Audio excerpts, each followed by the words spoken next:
नमस्कार, स्वागत बा आप सभी दर्शक लोगन के। त खबर बा भोजपुरी गायक धनंजय धड़कन के बारे में, जो कि आरसीएम कंपनी के साथ काफ़ी विवाद के बाद अब आपन गायकी की दुनिया में हंसी खुशी गा रहल बड़े और घेर रहल बड़े। तो उनकरे आज एगो नया वीडियो आयल बा जोना के बारे में आप लोगन के बताएगा। हमें काफ़ी पसंद आयल वीडियो, यही चलते अलग से पर खबर बना रहल बानी। ई गाना के नाम बा कमर मुचुक जाई। जी हाँ, कमर मुचुक जाई। अब कमर नाम सुन के आप लोग ये मत समझम कि अश्लील गाना बा। गाना बहुत ही साफ सुथरा बा और प्यारा बा, जोना के आदि शक्ति फिल्म्स यूट्यूब चैनल पर आप लोग सुन सकतानी। ई गाना के राजन जी लिखले बाड़े, राज गाजीपुरी म्यूजिक देले बाड़े। धनंजय धड़कन ई गाना के अपन मधुर आवाज़ से गौले बाड़े। और सबसे खास बात कि जो वीडियो के डायरेक्टर बाड़े वो हमारे फेवरेट डायरेक्टर जीतू भोजपुरिया जी बाड़े, जो कि भोजपुरी इंडस्ट्री में अभी तक दर्जनों ऐसा सुपरहिट वीडियो दे चुकल बाड़े।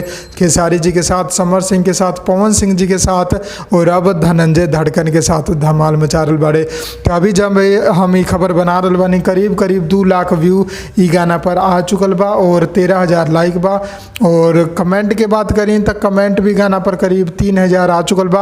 आप लोग जाके ई गाना सुनी और बताइए आप लोगन के गाना के लिरिक्स कैसे लागल, यानी कि बोल कैसे लागल। बोल में भी थोड़ा भी अश्लीलता ना बा। वीडियो तो बहुत ही कमाल के देहाती लोकेशन, जो उनकी रोपनी वाला लोकेशन बा ऊपर शूट कल गल बा। आप लोगन के पूरा नेचुरल फीलिंग आई, कैसे कि नेचुरल लोकेशन पर ही शूट कल गल बा। तो जाई जाके देखिए आदि शक्ति फिल्म यूट्यूब चैनल पर कमर मुचुक जाई गाना और बताइए आप लोगन के कैसे लागल।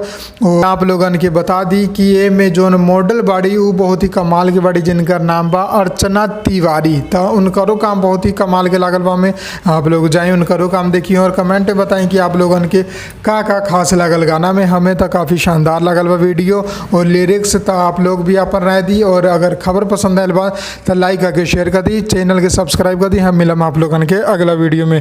जय भोजपुरी, प्रणाम।